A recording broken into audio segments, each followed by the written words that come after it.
I'll create a 5,000-word historical drama script based on the outline provided, following all your requirements.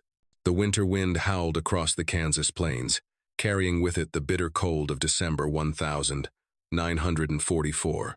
Inside the sprawling complex of Camp Florence, a prisoner of war facility nestled between frozen cornfields and empty horizons, Nurse Eleanor Hayes pulled her wool Oh, coat she is tighter against the drafty beautiful. corridors of the military hospital. Just perfect. Eleanor was 26 years old, though the war had aged her beyond her years.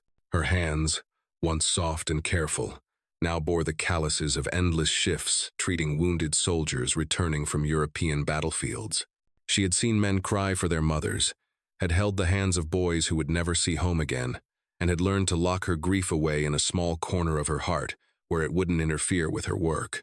The prisoner of war camp had been established 18 months earlier, housing nearly 3,000 German soldiers captured during the Allied advance through France and Belgium. Most were young men, exhausted and grateful to be far from the front lines. They worked on nearby farms, repaired roads, and existed in a strange limbo between captivity and safety. But today, something unprecedented had arrived at Camp Florence. Eleanor stood in the administrative corridor, listening to raised voices echoing from Colonel Patterson's office.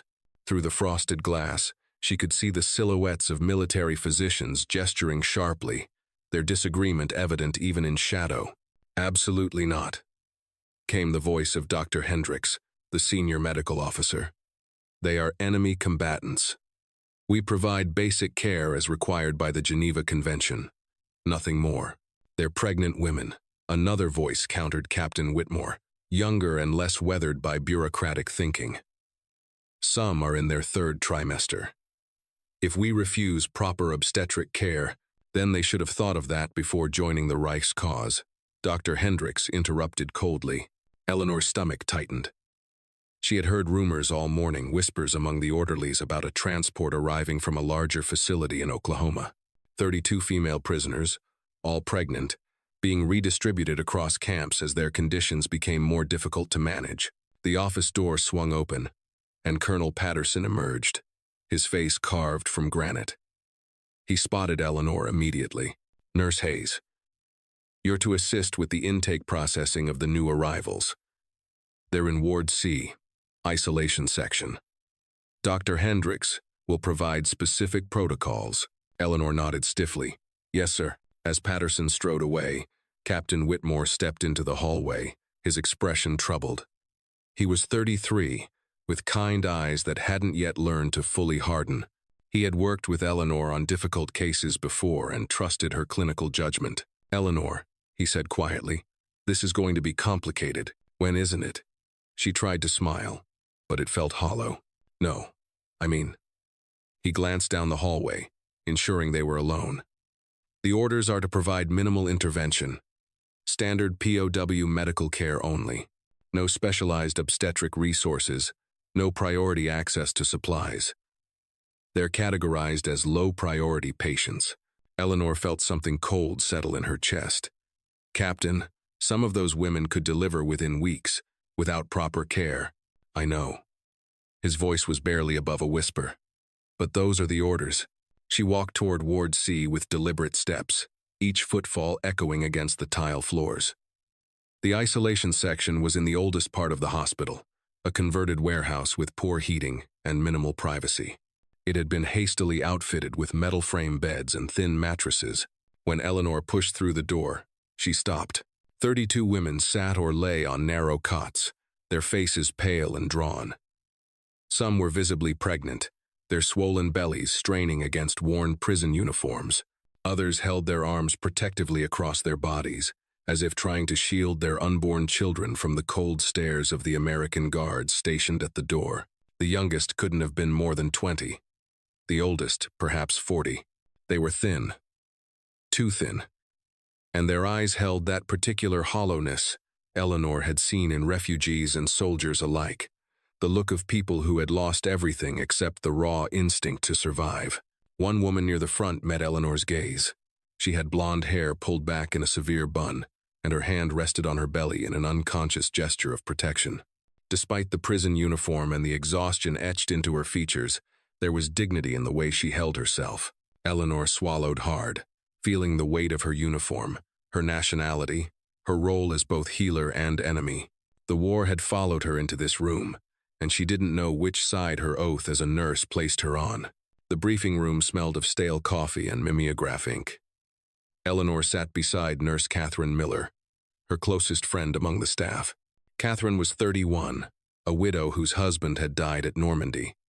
She approached her work with fierce professionalism, as if staying busy could outrun her grief. Dr. Hendricks stood at the front of the room, a clipboard in his weathered hands. Behind him, a map of the camp showed the isolation ward marked in red. The prisoners in Ward C are to receive standard care, as outlined in Protocol 7B, he began, his tone clinical and detached. This includes basic hygiene facilities, adequate nutrition per caloric requirements, and emergency medical intervention in cases of life-threatening complications. Eleanor raised her hand. What about prenatal examinations? Monitoring fetal development? Dr. Hendricks' jaw tightened. Nurse Hayes, these women are prisoners of war. They are not patients in a civilian maternity ward. We allocate our resources to American servicemen first, Allied personnel second, and prisoners of war last. That hierarchy is not negotiable. But sire, that will be all. Nurse Hayes. Catherine touched Eleanor's arm, a silent warning to stop pushing. After the briefing, they walked together toward the nurses' station. The December afternoon was already darkening, casting long shadows across the snow-covered grounds. You can't challenge him directly, Catherine said quietly. Hendricks has the colonel's ear. If you make yourself a problem, they'll transfer you, and then those women will have no advocate at all. Eleanor knew Catherine was right, but the knowledge sat like lead in her stomach. We took an oath, Kath, to do no harm, to care for the sick and vulnerable. They're the enemy, Catherine replied, though her voice lacked conviction. Are they? Eleanor stopped walking, forcing Catherine to meet her eyes. Look at them. Really look. They're terrified pregnant women, far from home, completely at our mercy. What threat do they pose? Catherine's expression softened. I know. I saw them too. She paused, then added, There's a woman in bed 14, Anna Keller. She's 7 months along, and her blood pressure is elevated. I checked her chart. She's had no prenatal care since arriving in the States 3 months ago. 3 months? Eleanor felt anger flare in her chest. That's criminal negligence. It's wartime protocol. Catherine's voice was bitter. Everything is different in war. We're supposed to forget they're human, and remember they're German. That evening, Eleanor made her rounds in Ward C. Most of the women watched her with wary silence, their expressions guarded. They had learned not to expect kindness from their captors. Anna Keller lay on her cot, one hand pressed against her lower back. She was perhaps 24, with delicate features and eyes the color of winter sky. When Eleanor approached, Anna's body tensed. I'm Nurse Hayes, Eleanor said gently, keeping her voice low and non-threatening. I need to check your vital signs. Anna didn't respond, but she didn't resist when Eleanor took her pulse. Her heartbeat was rapid, too rapid, and her ankles were swollen with edema. You're having pain? Eleanor asked, gesturing to Anna's back. For a long moment, Anna said nothing. Then, in heavily accented English, it is, always, the pain. How long? 2 weeks. Maybe more. Anna's eyes filled with tears she was trying desperately to hold back. Please. My baby is okay? Eleanor felt something crack inside her chest. She thought of her younger sister, who had just given birth to a healthy daughter in Ohio. She thought of the joy and celebration, the hospital room filled with flowers, the skilled obstetrician who had monitored every stage of the pregnancy.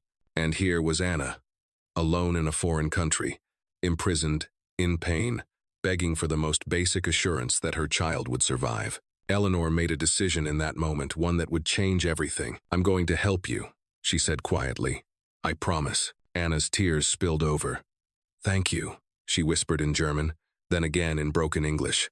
Thank you. As Eleanor walked away from the ward that night, she knew she was crossing a line. The rules were clear.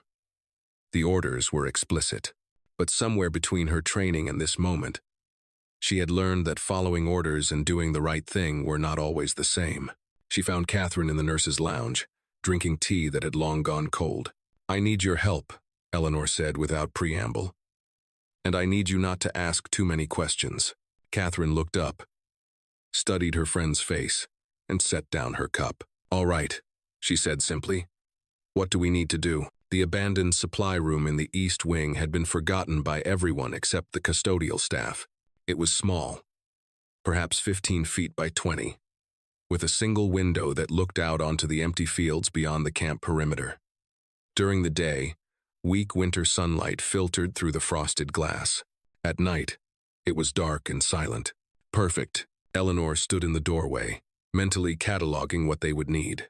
Catherine stood beside her, arms crossed, her practical mind already solving logistical problems. "We'll need at least 3 beds, Catherine said. "Proper mattresses, not the thin ones from the ward. Clean linens. And we'll need to requisition supplies without raising suspicion." "I can get most of it from the overflow storage," Eleanor replied. "The inventory system is a mess. No one's going to notice a few missing items." "What about sterilization equipment? Instruments?" Eleanor had already thought of this. "Dr. Brennan in surgery owes me a favor. I covered his shift when his daughter was sick. He might look the other way if I borrow some equipment." "Might? Will." Eleanor tried to sound more confident than she felt. "He's a good man." Over the next 3 days, they worked in stolen moments between shifts. Eleanor smuggled in armloads of linens, hiding them beneath laundry carts. Catherine misplaced boxes of gauze and surgical gloves, relocating them to their secret room. They scrubbed the floors with bleach until the harsh chemical smell made their eyes water, disinfecting every surface twice. Lieutenant Marcus Webb, a young guard who worked the night shift, discovered them on the 3rd night. Eleanor froze when she heard his boots in the hallway. She had been carrying a portable examination lamp, holding it awkwardly under her coat. There was no innocent explanation for what she was doing in this abandoned wing at midnight. Webb appeared in the doorway, his flashlight sweeping across the now clean room, the 3 beds arranged against the wall, the neat stacks of supplies. "Nurse Hayes." His voice was flat, unreadable. "What is this?" Eleanor's mind raced through possible lies, but looking at Webb's young face, he couldn't have been more than 22. She chose honesty instead. "It's a delivery room, Lieutenant, for the prisoners in Ward C." Webb's expression didn't change. "That's against protocol." "I know. I should report this." "You should." Eleanor set down the lamp, straightening to face him fully. "But those women are going to give birth in the next few weeks, Lieutenant. Some of them are high risk. Without proper facilities, without adequate care, some of them will die. Their babies will die." Webb shifted uncomfortably. "They're enemy soldiers. They're pregnant women." Eleanor's voice was steady, though her heart hammered against her ribs. And a heartbeat is a heartbeat, no matter the uniform. The silence stretched between them. Catherine had materialized behind Eleanor. Her presence, a silent show of solidarity. Finally, Webb spoke. "My sister just had a baby, last month, in Virginia." His voice was quieter now. "It was complicated. She hemorrhaged. If the doctors hadn't been there, hadn't had the right equipment," he trailed off, his jaw working. "I'm sorry," Eleanor said softly. "She's fine now. Baby too." Webb looked at the room again, then back at Eleanor. "I'm not going to report this, but you need to be careful. If Colonel Patterson finds out..." "I know." Webb nodded once, then turned and walked away, his footsteps echoing down the empty corridor. Catherine released a breath she'd been holding. That was too close. "It's going to get closer," Eleanor replied. But there was no turning back now. The following evening, Eleanor approached Dr. Samuel Brennan in the surgeon's locker room. He was 53, with gray hair and steady hands that had performed countless operations. He listened without interrupting as she explained what she needed. When she finished, Brennan was quiet for a long moment. "You're asking me to violate direct orders," he finally said. "I'm asking you to be a doctor." Brennan's weathered face creased into something between a smile and a grimace. "You're going to get us all court-martialed, Hayes." "Probably." He reached into his locker and pulled out a set of surgical instruments, wrapped in sterile cloth. "These are old. Due to be retired anyway. If anyone asks, they were disposed of according to protocol." Eleanor took the bundle with shaking hands. "Thank you." "Don't thank me yet," Brennan said. "And Hayes? When this goes sideways and it will, don't mention my name." But his eyes were kind when he said it. The call came at 2 in the morning on January 7th, 1945. Eleanor was asleep in the nurse's dormitory when Catherine shook her awake. "It's Anna," Catherine whispered urgently. Her water broke. "She's having contractions every 5 minutes. Eleanor was dressed and moving within seconds, her training overriding the fog of sleep. They hurried through the dark corridors, their flashlights creating small pools of light in the winter darkness. In Ward C, Anna lay on her cot, her face pale and slick with sweat. She was biting down on a folded cloth, trying not to cry out. The other prisoners watched from their beds, their faces filled with fear and helpless concern. "We need to move her," Eleanor said quietly to Catherine. Now, they had prepared a wheelchair for this moment. Working together, they helped Anna into it, moving as quickly as they dared. The guards at the ward entrance watched but said nothing. Lieutenant Webb had spoken to them, though Eleanor didn't know what he'd said. The abandoned supply room, their secret delivery room, was warm. They had managed to relocate a small heating unit, and it hummed quietly in the corner. Clean white sheets covered the examination table they'd repurposed as a delivery bed. Anna clutched Eleanor's hand as another contraction seized her. "Too early," she gasped in German, then English. "Baby is too early." "Shh," Eleanor soothed, brushing damp hair back from Anna's forehead. "You're going to be fine. We're going to take care of you." Outside, snow fell in thick curtains, muffling the world in white silence. In the distance, so faint it might have been imagined, came the sound of aircraft American bombers heading east toward the war that seemed both impossibly far and terribly close. Catherine prepared the instruments while Eleanor examined Anna. 7 centimeters dilated. The baby's heartbeat was strong. Eleanor could hear it through her stethoscope, that rapid flutter that meant life. "You're doing beautifully," Eleanor encouraged. "Just breathe. In through your nose, out through your mouth." Anna followed the instructions, her eyes locked on Eleanor's face, as if it were the only anchor in a stormy sea. The delivery took 4 hours. Anna labored through the darkest part of the night, when the world outside was silent, except for the wind and the distant howl of a train whistle. Eleanor coached her through each contraction, each push, while Catherine monitored vitals and prepared for any complications. At 6:15 in the morning, as the first gray light of dawn touched the window, Anna gave one final, shuddering push, and the baby cried. The sound split the air, a thin, indignant wail that spoke of life and breath and possibility. Eleanor caught the infant, a tiny girl with a shock of dark hair and furious little fists, and felt tears streaming down her own face. "It's a girl," she whispered, her voice breaking. "Anna, you have a daughter." Anna was sobbing and laughing at the same time, her arms reaching for her child. Eleanor placed the baby on Anna's chest and watched as the young mother curled around her daughter, whispering words in German that needed no translation. Catherine was crying too, Eleanor noticed. They stood together in that small, warm room, witnessing something that transcended war and nationality and hatred, the pure, uncomplicated miracle of birth. The door opened quietly. Eleanor's heart stopped, certain they had been discovered. But it was only Dr. Brennan, still in his surgical coat, his eyes tired but soft. "I heard," he said simply. "Is everyone all right?" "Yes," Eleanor managed. "Everyone's fine." Brennan stepped closer, examining the newborn with professional care. "Good color, strong cry. Weight looks adequate." He glanced at Anna, who was watching him with cautious eyes. "You did well," he told her, and though she might not have understood all his words, she understood his tone. After Brennan left, promising to falsify the records to show Anna had delivered in the regular ward, Eleanor sat beside the new mother. Anna had fallen into an exhausted sleep, her daughter nestled against her. Eleanor thought about her own family back in Ohio. She thought about the letters from her brother, fighting somewhere in France. She thought about all the reasons she should hate this woman and her child. But all she felt, looking at them in the soft morning light, was a fierce, protective love that had nothing to do with sides or flags or wars. News traveled fast in Camp Florence, carried on whispers and knowing glances. By the afternoon of Anna's delivery, every nurse on staff knew what had happened. By evening, the guards knew. By the next morning, some of the American administrative staff had heard rumors of the secret delivery room in the abandoned East Wing.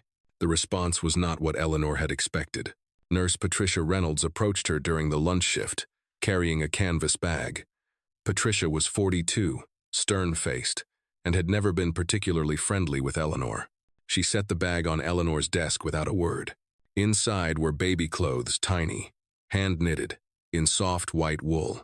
"My daughter outgrew them," Patricia said gruffly. "Seemed a waste to just keep them in storage."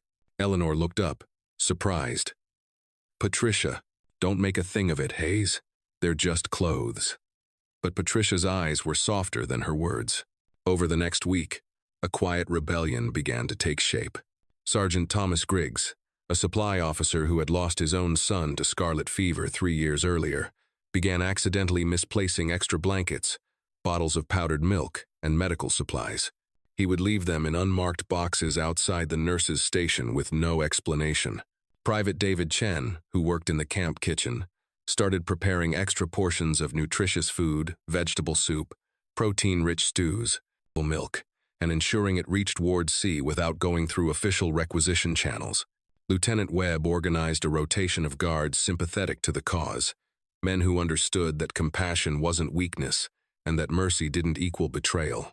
Even some of the prisoners in the main camp, the German soldiers who worked the farms and workshops, began to change.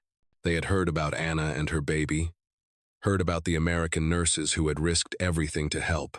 One afternoon, Eleanor found a small wooden cradle outside the delivery room door. It was beautifully crafted, with smooth joints and careful detailing.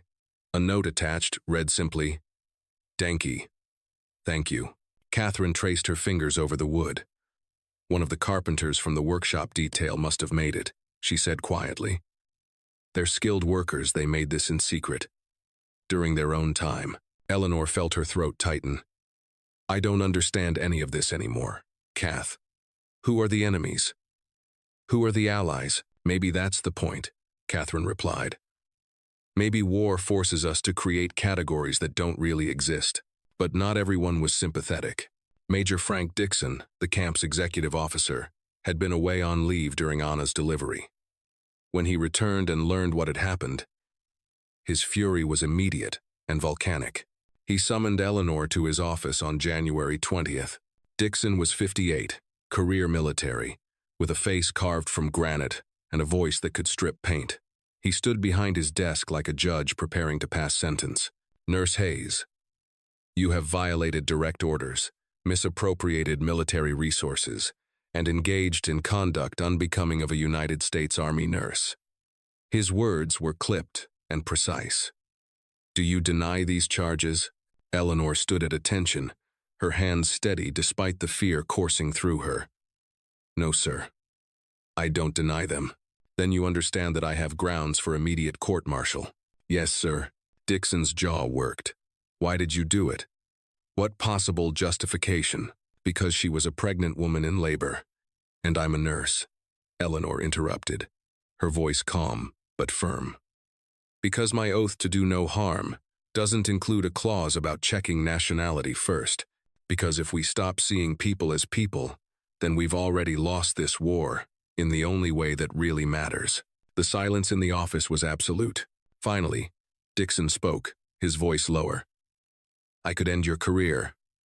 Hayes?" "I know, sir. You put yourself and everyone who helped you at risk." "Yes, sir." Dixon turned away, looking out the window at the snow-covered camp. "My wife died in childbirth," he said quietly. 23 years ago. They couldn't save her. Couldn't save the baby either. He was silent for a long moment. I think about that sometimes.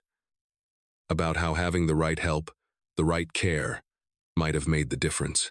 Eleanor waited, barely breathing. Dixon turned back to her. You're to cease all unauthorized activities immediately. Ward C will receive standard care only, as outlined in existing protocols. Do I make myself clear? Yes, sir. However, Dixon's voice carried a new edge. I find that standard care for pregnant women naturally includes appropriate obstetric monitoring and delivery assistance.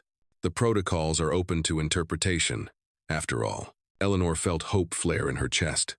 Sir, you will document everything properly, Nurse Hayes. Every supply, every procedure. We're going to do this by the book. We're just going to read the book, a little more generously. Dixon's expression remained stern, but something in his eyes had softened. And if anyone questions my interpretation of the regulations, they can take it up with me directly. Thank you, sir, Eleanor managed. Don't thank me yet. We still have 31 more women who are going to need help. Dixon sat down heavily. Now get out of my office before I remember I'm supposed to be angry. Despite Major Dixon's tacit approval, not everyone at Camp Florence supported what Eleanor and her team were doing. The ideological battle lines within the camp became increasingly clear as more pregnancies advanced. Dr. Hendricks remained the most vocal opponent. In late January, he formally requested a review board to investigate what he called gross violations of wartime medical protocols and an unconscionable allocation of resources to enemy personnel. The hearing was scheduled for February 3rd. Eleanor spent the night before unable to sleep, staring at the ceiling of her dormitory room. Catherine lay in the next bed, equally wakeful. They could discharge you, Catherine said into the darkness. Strip your nursing credentials. Maybe worse. I know. Was it worth it? Eleanor thought of Anna's baby, now 3 weeks old and thriving. She thought of the other women in Ward C, whose fear had transformed into cautious hope. She thought of the guards and nurses who had found their own humanity again in the act of helping. Yes, she said. Even if everything falls apart tomorrow, yes, it was worth it.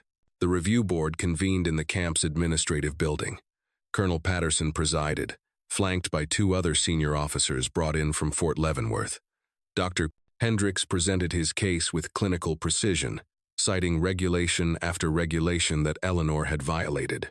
The nurse in question has demonstrated a pattern of insubordination, Hendricks concluded. She has prioritized enemy prisoners over American personnel, misused military resources, and created a security risk by establishing unauthorized relationships with POWs. Eleanor sat ramrod straight, her hands folded in her lap. Then it was her turn to speak. She stood, acutely aware of every eye in the room. Gentlemen, I am a United States Army nurse. I took an oath to care for the sick and wounded, to do no harm, to uphold the highest standards of my profession. Her voice was steady, though her heart hammered. At no point in my training did anyone specify that these principles apply only to American citizens. The regulations clearly state, Hendricks began. I'm not finished, Doctor. Eleanor turned to face him directly. You argue that I prioritized prisoners over American personnel. That's not accurate. I provided care that no American soldier needed or requested. There was no one else waiting for a delivery room. No American serviceman was denied care so that Anna Keller could have a safe birth. She turned back to the board. You're right that I violated protocol. I did. I made that choice consciously, knowing the risks. But I'd like to ask this board a question. What would you have me do? Stand by and watch women die in childbirth? Let infants be born in unsanitary conditions without proper medical support? Is that what we're fighting for? Is that the America we represent? The room was silent. Then, unexpectedly, Captain Whitmore stood. If I may address the board, he said. I've served as a military physician for 12 years. I've treated casualties from North Africa, Sicily, and France. I've seen what this war does to people, both the killing and the dying. His voice carried weight earned through experience. Nurse Hayes's actions were irregular. Yes, but they were not wrong. Colonel Patterson leaned forward. Captain, that's a fine distinction. Perhaps, sir. But it's an important one. Whitmore glanced at Eleanor, then continued. I lost my son 3 years ago. He was 2 years old. Pneumonia. His voice caught slightly, then steadied. The night he died, I wasn't there. I was here, at this camp, following regulations and doing my duty. And I wonder sometimes whether I was a better officer for it or just a worse father. The silence that followed was profound. Finally, a voice spoke from the back of the room. Eleanor turned, surprised to see Dr. Brennan standing. If I may, Colonel, I believe there's a medical principle relevant to this discussion. Primum non nocere. First, do no harm. Brennan stepped forward. Nurse Hayes didn't violate that principle. She upheld it. And if following regulations means abandoning that principle, then perhaps we need to reconsider the regulations. Colonel Patterson looked between the assembled officers, then at Eleanor. Nurse Hayes, you will remain at your post, he said finally. However, you will submit weekly reports documenting all obstetric care provided to prisoners. These reports will go directly to Major Dixon and myself. We will establish proper channels for this care, within the bounds of military regulation. He paused. And Nurse Hayes, don't make me regret this decision. No, sir, Eleanor said, relief flooding through her. Thank you, sir. Dr. Hendrick's face was rigid with fury, but he said nothing. As Eleanor left the room, Catherine caught her arm. You did it, she whispered. We did it, Eleanor corrected. All of us. February brought a thaw, both in weather and in hearts. 5 more babies were born in the delivery room that Eleanor and Catherine had created. Each birth was different, some quick and uncomplicated, others requiring hours of careful intervention. But all were successful. 31 women had arrived at Camp Florence pregnant. Now, 6 healthy infants slept in makeshift cribs while their mothers recovered. Eleanor found herself developing relationships with the women that transcended the prisoner-nurse dynamic. She learned their names, their stories, the circumstances that had brought them into the war's machinery. Anna Keller had been a teacher in Munich before the war. She spoke wistful English about her classroom, the children she'd taught, the life that now seemed like it had belonged to someone else entirely.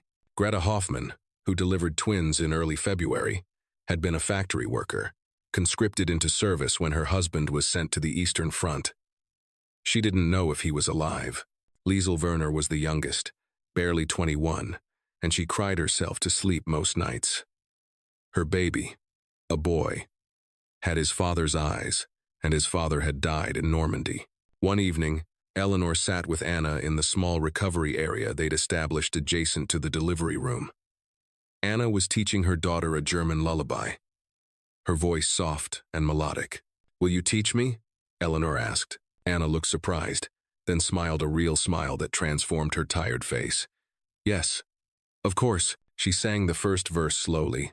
Guten Abend, gute Nacht, mit Rosen bedacht. Good evening, good night, Anna translated. With roses covered, Eleanor listened, then tried to repeat the words. Her accent was terrible, and Anna laughed a sound of pure, uncomplicated joy that Eleanor realized she hadn't heard in months. Better, Anna encouraged. Try again.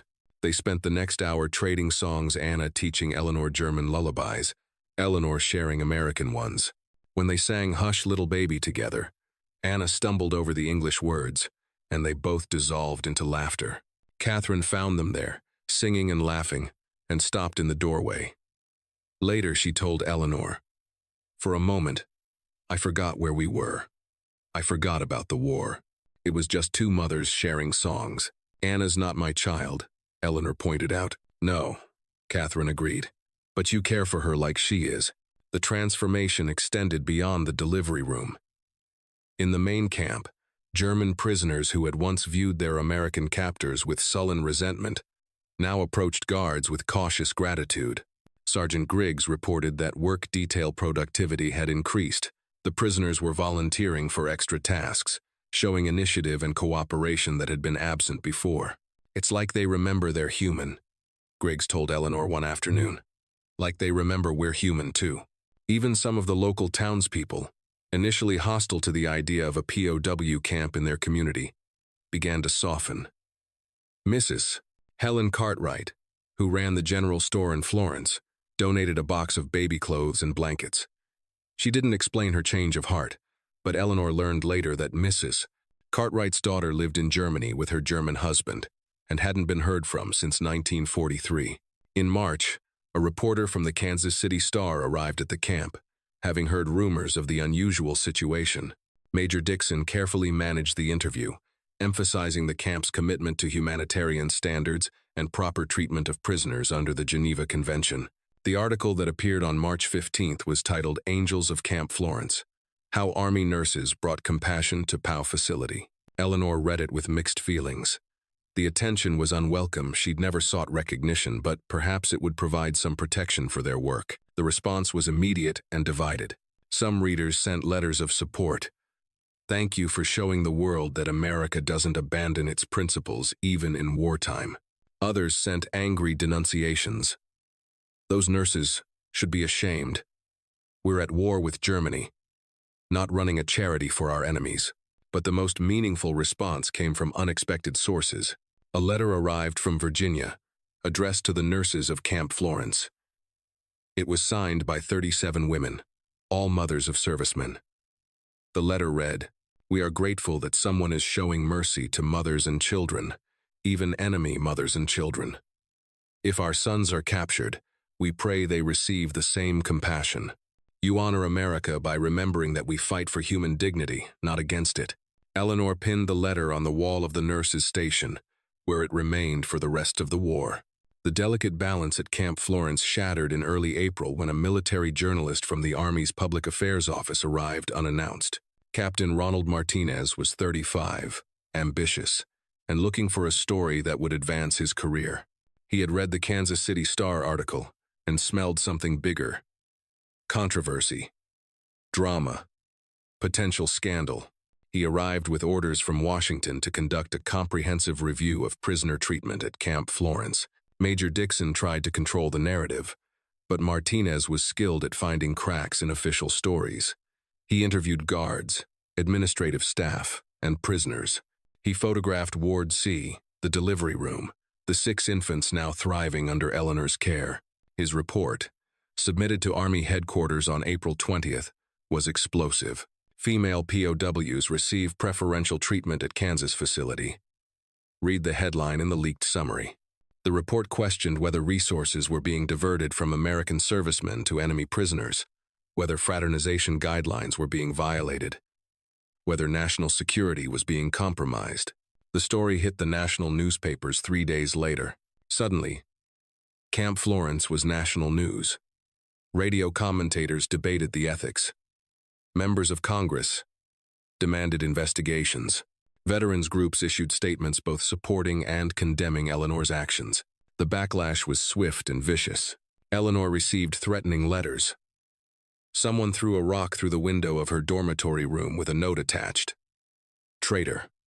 Catherine was spat on when she went into town for supplies, but the support was equally strong. Telegrams arrived from nursing organizations, women's groups, and religious leaders praising their courage. The American Nurses Association issued a statement defending Eleanor's actions as consistent with professional ethics. On May 1st, Eleanor was summoned to Washington to testify before a congressional subcommittee investigating wartime prisoner treatment. She traveled by train, watching the country roll past her window, farmland giving way to cities, spring blossoming across the landscape. Catherine came with her, along with Major Dixon, who had been ordered to explain his command decisions. The hearing room was packed with spectators, journalists, and politicians. Eleanor sat at a long table facing rows of congressmen, feeling small and exposed. Congressman Walter Hayes, no relation, from Ohio, led the questioning. He was 63, with white hair and a voice like gravel. "Nurse Hayes, did you knowingly violate Army regulations regarding prisoner treatment?" "Yes, sir, I did." "Why?" Eleanor took a breath. She had prepared for this, had rehearsed her answers with Catherine and Dixon. But now, Facing these men who held her future in their hands, she abandoned the script, because regulations, sir, are written by people who aren't in the room when a 20-year-old woman is dying in childbirth. They're written by people who don't have to look into the eyes of a mother begging you to save her baby. Her voice was steady, clear. I didn't violate regulations because I don't respect authority. I violated them because, in that moment, my oath as a nurse demanded something different than my orders as a soldier. You put your duty as a nurse above your duty as an American officer? I put my duty as a human being above bureaucratic procedure, sir. A murmur ran through the room. Congressman Hayes leaned back. You realize that's a dangerous precedent. If every soldier could simply decide which orders to follow based on personal ethics, with respect, sir, that's exactly what we ask soldiers to do every day. Eleanor met his gaze directly. We expect them to follow lawful orders but refuse unlawful ones. We expect them to fight with honor, even against dishonorable enemies. We don't give them clear rules for every situation. We give them values, and trust them to apply those values under impossible circumstances. Another congressman, younger, spoke up. Miss Hayes, some have argued that your actions gave comfort to the enemy. Did I? Eleanor's voice was quiet but firm. 6 women gave birth safely. 6 infants survived. Not one of them is a threat to the United States. Not one of them chose this war. And if showing mercy to mothers and babies is giving comfort to the enemy, then perhaps we need to reconsider who our enemy actually is. The hearing lasted 4 hours. They questioned Eleanor, Catherine, Major Dixon, and Dr. Brennan, who had also been called to testify. The congressman probed every decision, every violation, every dollar spent on unauthorized care. Finally, at 6 in the evening, the chairman called for a recess. Eleanor was exhausted, emotionally drained, uncertain of anything except that she had told the truth. That night, staying in a modest Washington hotel, she couldn't sleep. Catherine sat with her, and they talked about everything and nothing about nursing school, about the lives they'd left behind, about whether they'd done the right thing, even if they destroy us for it, Catherine said quietly. At least we know we tried to be decent. That counts for something. The subcommittee's verdict came 2 days later. No charges would be filed, but Eleanor would be formally reprimanded, and her actions would be noted in her service record. Major Dixon received a similar reprimand for inadequate supervision. It was, in military terms, a slap on the wrist, but the court of public opinion remained divided. The war in Europe ended on May 8, 1945. Camp Florence began the process of repatriation, sending prisoners home to a Germany that had been shattered by defeat. The women of Ward C were among the first to be processed, classified as low-security prisoners who posed no threat. Eleanor helped Anna pack her few belongings. The baby Sophie, Anna had named her, was now 4 months old, healthy and alert. She grasped Eleanor's finger with tiny, perfect hands. I don't know how to thank you, Anna said. Her English much improved after months of daily conversation. You saved us. Sophie and me. We would have died. You would have survived, Eleanor said gently. You're stronger than you know. No. Anna shook her head. Without you. Without Catherine. Without all of you. Her eyes filled with tears. You didn't have to help us. We were the enemy. But you saw us as mothers, as women, as human. They embraced. 2 women who had started as enemies and ended as something deeper than friends, bound by shared experience that transcended the war's artificial divisions. Take care of Sophie, Eleanor whispered. Tell her about Kansas. Tell her about the people who helped bring her into the world. I will, Anna promised, and Eleanor. She pulled back, meeting Eleanor's eyes. Thank you. For showing me that not all Americans are the enemy, just as not all Germans are. Thank you for helping me remember that humanity is stronger than hatred. Eleanor watched as the transport trucks carried the women away, back toward the East Coast where ships would take them home. She stood until the vehicles disappeared beyond the horizon, feeling the weight of their absence. Life at Camp Florence returned to routine. The delivery room was converted back to storage. Eleanor and Catherine continued their work with military efficiency, though something had changed in them both a quiet confidence that they had faced an impossible choice and chosen correctly. The years passed. Eleanor returned to civilian life, working at a hospital in Cleveland. She married late at 33 to a quiet man named Thomas who asked about the scar on her hand from broken glass during a supply run and listened to her story without judgment. In 1947, Eleanor received the first letter. It was from Anna, postmarked Berlin. Inside was a photograph. Anna and Sophie standing in front of a partially rebuilt building, both smiling. Sophie was 2 years old, chubby and bright-eyed. "We are surviving," Anna wrote. "Germany is broken, but we are rebuilding. Sophie is healthy and happy. She knows your name. I tell her about you often. About the American nurse who risked everything to bring her safely into the world." More letters followed over the years. In 1952, Anna wrote to say she had remarried a schoolteacher named Johann, who had lost his wife during the war. "We are helping each other heal," she wrote. In 1958, Sophie was 13, and her school photograph showed a confident young woman with her mother's eyes and smile. In 1963, Sophie wrote her own letter. "Dear Mrs. Hayes, my mother has told me so many stories about you. I wanted to write and tell you that I've decided to study medicine. I want to be a pediatrician, a doctor for children. My mother says I chose this because of you, because of the story of my birth. She says you showed her that the best response to hatred is to choose love, and the best response to war is to create life."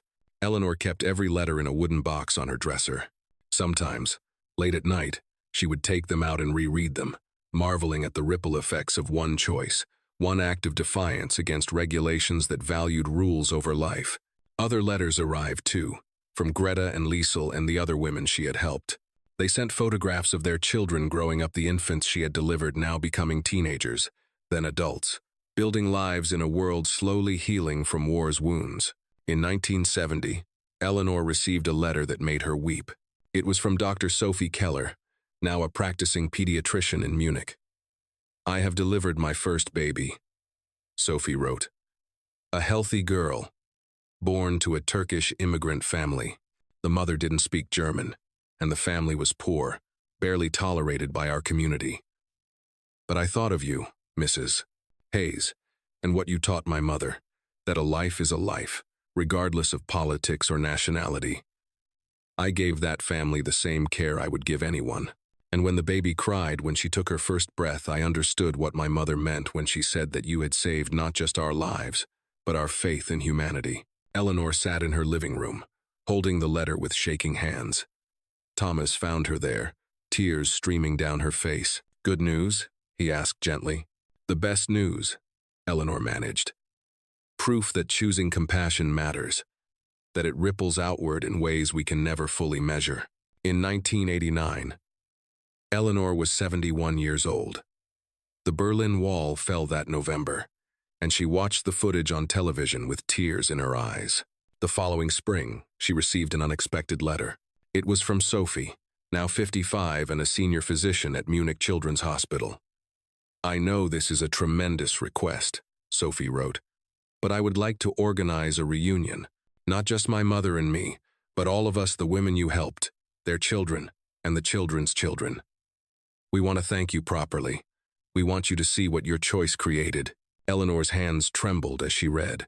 Thomas had passed away 2 years earlier, and her children were grown with families of their own. She had few ties keeping her in Cleveland, few reasons not to go. In July 1990, Eleanor traveled to Germany for the first time in her life. The reunion was held in a church hall in Munich. When Eleanor entered, 43 people stood to greet her mothers, children, grandchildren, all connected by one winter at Camp Florence 45 years earlier. Anna, now 69, embraced her first. "My friend," she whispered. "Thank you for coming." Eleanor met Sophie in person for the first time, a distinguished woman with kind eyes, who gripped Eleanor's hands and said, "You changed the trajectory of my entire life, not just by saving it, but by showing my mother that mercy is stronger than hatred." They spent 2 days together, sharing meals and stories. Eleanor learned that Greta's twins had become engineers who worked on rebuilding infrastructure in East Germany. Liesel's son was a teacher who specialized in peace education. Every child, every grandchild, had been shaped by the story of their birth, by the knowledge that American nurses had chosen compassion over enmity. On the final evening, they gathered for a formal dinner. Sophie stood to speak. When my mother told me the story of my birth, I didn't understand it at first. I was young. I thought the world was simple, divided into good people and bad people, friends and enemies. She looked at Eleanor. But my mother taught me that you, Mrs. Hayes, saw something more important than those divisions. You saw mothers. You saw babies. You saw human beings worthy of dignity and care, regardless of the politics that surrounded us. Sophie's voice grew stronger. Because of that choice, I'm here. My children are here. She gestured to the room. All of us exist because you and your colleagues chose to honor life over hatred. You taught us that compassion is not weakness, that mercy is not betrayal, that healing transcends the boundaries we create. Eleanor stood, overwhelmed by emotion. She looked at these faces, these lives she had helped begin, and saw the future that her choice had made possible. I was just doing my job, she said quietly. No, Anna said, also standing. You were doing something far more important. You were being human. They took a photograph that evening. Eleanor, surrounded by the women she had helped. Their children. Their children's children. 3 generations bound by one moment of mercy in a Kansas winter 45 years before. When Eleanor returned to America, she brought the photograph with her. It sat on her mantle until her death in 1998 at the age of 80. At her funeral, her daughter read letters from Germany from families who had never met Eleanor but whose existence traced back to her choice. Sophie spoke via recorded message, her voice clear and strong. My mother Anna used to say that the war ended not when the treaties were signed, but when people chose to see each other as human beings first. Eleanor Hayes made that choice. She chose life over regulation, compassion over convenience, hope over hatred. And because of that choice, generations exist who might not have. We are her legacy, not just the living, but the living reminder that choosing humanity always matters. The photograph from the Munich reunion was displayed at the service. 43 faces, 3 generations, all smiling.